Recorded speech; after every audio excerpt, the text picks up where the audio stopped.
ბათუმი კოპულეთის ავტობანზე ავარიას 25 წლის კაცი ემსხვერპლა. ევროკავშირი მზადაა განიხილოს საქართველოს დაბრუნება ევროკავშირში გაწევრიანების გზაზე თუ კი ხელისუფლება დემოკრატიული უკუსლის საპირისპირო სარწმუნო ნაბიჯებს გადადგამს.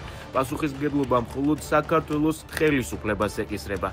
წერია კაია კალასისა და მარტა კოსის ერთობლივ განცხადებაში.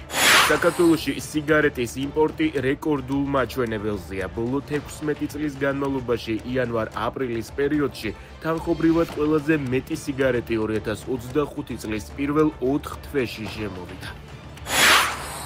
არალეგიტიმური ქართული კოშმარის რეჟიმი ამერიკის შეერთებულ შტატებს მოთხოვნებს უყენებს. მაშინაც კი, როდესაც ის ჩინეთს აძლევს თავისი ინფრასტრუქტურის კონტროლის საშუალებას, წერს ჯო უილსონი.